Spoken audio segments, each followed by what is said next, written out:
गोदावरी, कृष्णा, तापी, भीमा, चंद्रभागा ह्यासारख्या पवित्र नद्यांच्या जलानं समृद्ध पंढरपूर, त्र्यंबकेश्वर, शिर्डी, जेजुरी, तुळजापूर, आळंदी सारख्या असंख्य तीर्थक्षेत्रांनी पावन झालेली ही काळी माती, अभंग, भजन आणि दिंड्यांच्या गजरानं दुमदुमणारं आकाश, मंत्र जपानं सुगंधित झालेली वायू आणि संतांच्या तेजस्वी विचारांनी प्रज्वलित झालेली अग्नी, ह्या पंचतत्वांनी घडलेली ही भूमी महाराष्ट्र.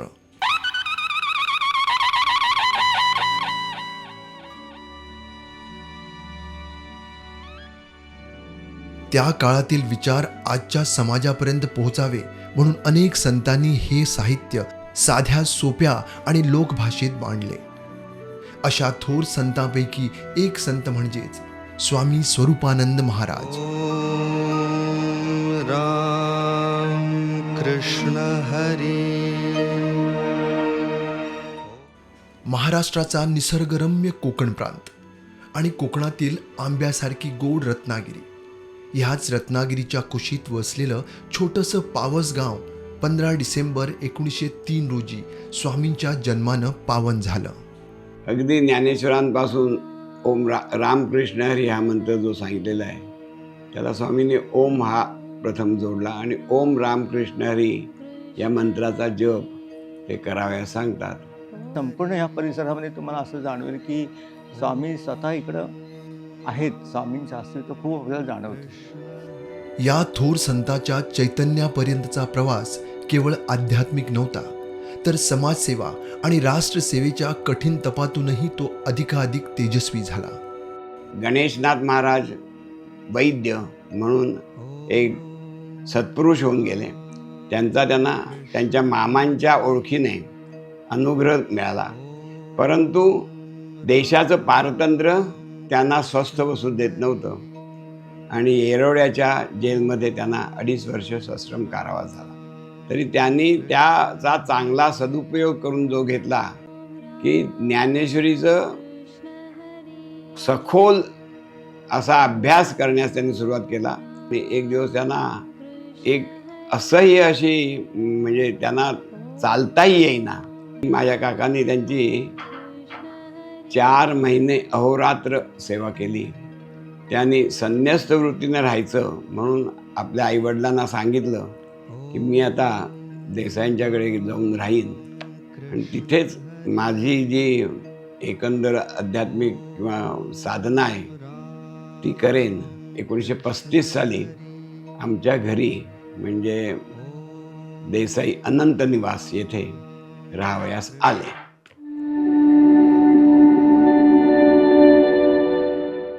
स्वामीजी 15 ऑगस्ट 1974 रोजी समाधीस्थ झाले. 29 जुलै 1974ला त्यांनी असं सांगितलं की मी माझा आता देह ठेवणार आहे. 15 ऑगस्ट 1974 रोजी त्यांनी देह ठेवला. 16 ऑगस्टला त्यांचा समाधीस्थ देह ठेवला. म्हणजे भाऊराव देसाई यांनी एक मीटिंग बोलावली. सर्व शिष्यगण उपस्थित होते. त्यावेळी त्यांनी मुद्दाम आवर्जून सांगितलं की आपण आपलं घर बांधताना 50-60 हजार रुपये सहज शक्य करतो, मग आपल्या सद्गुरूंसाठी प्रत्येकाने फुल ना फुलाची पाकळी द्यावी. त्यावेळी गोव्याच्या मुख्यमंत्री श्रीमती शशिकलाताई काकोडकर याही त्यावेळी त्या मीटिंगला हजर होत्या. त्याही म्हणाल्या की भाऊराव, त्याला जे धनसंचय करायचा आहे, धन मिळवून द्यायचं आहे, ते मी माझाच वाटा जरूर मिळवून देईन. 78 साली जी रंगपंचमी झाली त्यावेळी मंदिर बांधून पुरं झालं. उद्घाटन समारंभ त्यावेळी जो झाला तो अविस्मरणीय असाच झाला. पण मंदिर बांधताना स्वामीजींची समाधी जिथे होती तिथे एक ध्यानगुंफा करावी अशी सगळ्यांची कल्पना, सगळ्यांनी ठरवलंच होतं. त्याप्रमाणे ती ध्यानगुंफा बांधण्यात आली. भाऊ म्हणायचे नेहमी की मंदिर बांधणं सोपं आहे, पण त्याचं व्यवस्थापन करणं फार कठीण आहे. त्यांनी जवळजवळ मंदिराचं व्यवस्थापन 1998 सालापर्यंत पाहिलं. सगळी इथली माणसं खूप प्रेमळ आहेत आणि आमचं ते फार मनापासून स्वागत करतात. रेकॉर्डिंग असावं इतकं कन्सिस्टंटली इकडचे गुरुजी वगैरे ते आरती म्हणतात.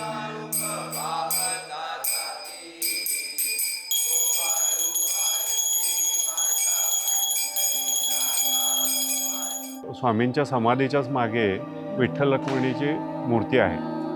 इथे मात्र राहिलेल्या राम लक्ष्मण सीता मारुती, त्यानंतर भगवती देवी, गणपती, तर स्वामींच्या उजवीकडे गोपाळकृष्ण आणि राधा त्यांचं एक आपण मंदिर बांधलेलं आहे.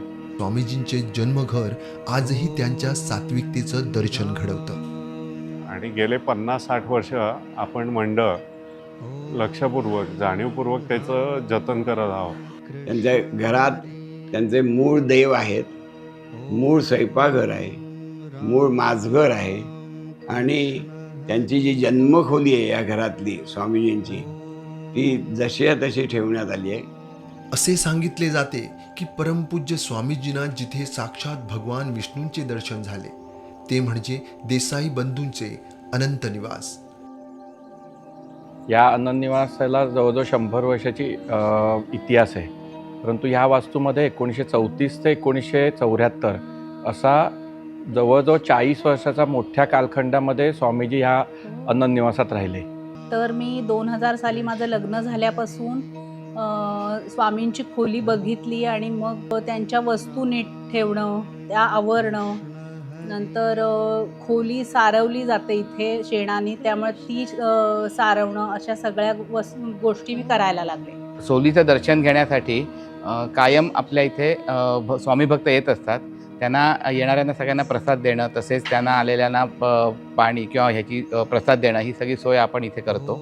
आम्ही आजसुद्धा सगळे घरातले अप्पांपुढे प्रत्येक निर्णय किंवा प्रत्येक गोष्टीचा जेव्हा आम्हाला निर्णय घ्यायचा असतो तेव्हा आम्ही खोलीत जाऊन बसून त्यांच्यासमोर बोलून दाखवतो की अप्पा हे असं असं आहे, तर काय आम्हाला योग्य ते निर्णय घ्यायची ताकद द्या किंवा क्षमता द्या. स्वामीजी म्हणतात, रत्नागिरी प्रांती पावस ग्रामात स्वयंभू दैवत विश्वेश्वर, तया विश्वेशाची पूर्वजा हातून भावभक्तिपूर्ण सेवा झाली. तेत पुण्यफळ लाभले सकळ, जन्मोनी केवळ त्यांच्या वंशी. ज्यांच्या वंशी कुलधर्म सेवा, त्यांच्या पोटी देवा जन्म देई. मंदिर सुरुवात झाली तेव्हापासून आमच्याकडं खिचडीचा प्रसाद आम्ही देतो. हा प्रसाद श्रीयुत भाऊराव देसाई म्हणजे माझे सासरे ह्यांनी काय केली, सुरुवात केली. तर त्यावेळेला काय होतं की लोक यायची, पण जेवायच्या वेळेला आली की मग काय व्हायचं की काय द्यायचं बुवा त्यांना, असा प्रश्न पडायचा. बरं, भात आमटी भाजी किती करणार, काय करणार, त्या काळात अंदाज यायचा नाही आम्हाला. म्हणून त्यांनी काय केलं, खिचडीचा प्रसाद सुरू केला. इथे वर्षाला 5 उत्सव साजरे होतात. आषाढ पौर्णिमेला गुरुपौर्णिमा, श्रावण वद्य द्वादशीला त्यांची पुण्यतिथी, मार्गशीर्ष वद्य द्वादशीला त्यांचा जन्मोत्सव आणि पौष शुद्ध एकादशीला त्यांच्या गुरूंची पुण्यतिथी, फाल्गुन शुद्ध पंचमीला मंदिर स्थापना दिन. स्वामींच्या रोजच्या 5 वेळा पूजा होतात. त्याच्याकरता वेगवेगळे लागणारे अनेक प्रकारचे हार, फुलं हे आपण आपल्याच ह्या मंदिर परिसरात लावलेल्या झाडातनं जी फुलं येतात त्यापासून करतो. आपल्या गोशाळेत ज्या गायी आहेत त्यांच्या शेण गोमूत्राचं जे खत तयार होतं त्यापासून आपण ही झाडं वाढवतो. 30 ते 35 आपल्या देशी गायी आहेत, गीर जातीच्या गायी आहेत तिथे. त्याच्यापासून मिळणाऱ्या दुधावर आपल्या मंदिराचं सगळं दिवे, मंदिराचा अभिषेक किंवा मंदिरासाठी लागणाऱ्या सगळ्या गोष्टींची त्यातनं उपलब्धता होते. गोबर गॅस आपल्याला इतका उपलब्ध होतो की वर्षभरात जवळपास 500 सिलेंडर आपल्याला LPG सिलेंडर घ्यायला लागत नाही. आज स्वामी भक्तीचा सुगंध रत्नागिरीतील पावस गावाचा उंबरठा ओलांडून देश विदेशात दरवळत आहे.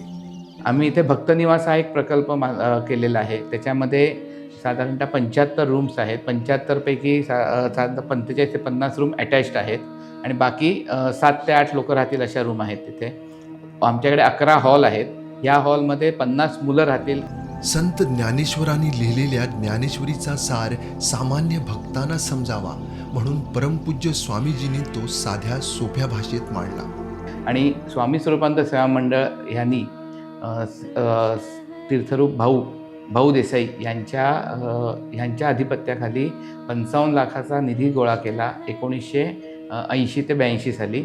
आणि या निधीमधून ही जे स्वामींची ग्रंथसंपदा होती ती अतिशय अल्प मोबदल्यात लोकांना उपलब्ध करून देण्याचा स्वामी स्वरूपानंद मंडळाने प्रयत्न केला. ज्ञानेश्वरांच्या जन्मापासून ते समाधीपर्यंत त्यांच्या जीवनात जे जे 25-40 मुख्य घटना घडल्या त्याचं एक एक चित्र काढून आपण स्वामींच्या जन्मगृहातच एक भिंत तयार केली आहे. परोपकार आणि दान धर्म ह्याचा संदेश देणाऱ्या स्वामीजींच्या चारित्र्याचे अनुसरण आज त्यांचे भक्तही करीत आहेत. ही जागा 2003 साली धोंडोपंत जोशी यांनी संस्थेला म्हणजे स्वामींना देणगी रूपाने भेट दिली. ही 13 एकर जागा आहे. स्वामी स्वरूपानंद सेवा मंडळ आज विविध सामाजिक प्रकल्पाद्वारे समाजहिताची अखंड ज्योत तेवत ठेवत आहेत. डॉक्टर तुमच्या दारी ही जी एक कल्पना ती आम्ही इथे राबवतोय. इथे 2 डॉक्टर हे सतत अवेलेबल असतात इथे. त्यामधले एक डॉक्टर ह्या दवाखान्यामध्ये असतात आणि एक आहेत ते जवळपासची जी गावं आहेत ज्या गावांमध्ये औषधोपचार मिळत नाही अशा गावांमध्ये आम्ही अगदी अल्प दरामध्ये औषधं मिळवून देण्याचा प्रयत्न करतो. इथे मुलींना विणकाम, भरतकाम, शिवणकाम करता यावं यासाठी सुद्धा आम्ही मशीन उपलब्ध करून दिली आहेत. असं म्हणतात की अखंडित सोहम साधनेमुळे स्वामीजींच्या देहात व मनात अद्भुत परिवर्तन घडले. आता ह्याच सोहम साधनेसोबत ओम रामकृष्ण हरी ह्या मंत्र जपातूनही संपूर्ण मानव जातीला योग्य दिशा मिळावी हीच भावना.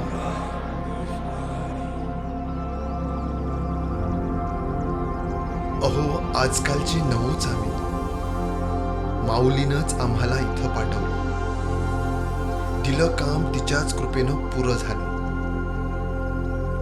आता आम्हाला नाही कुठं जायचं, इथंच आनंदात राहायचं.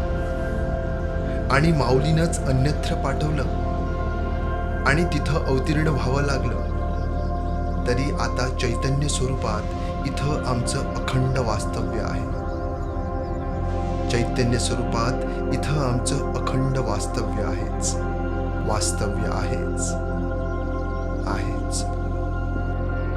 ओम राम कृष्ण हरी.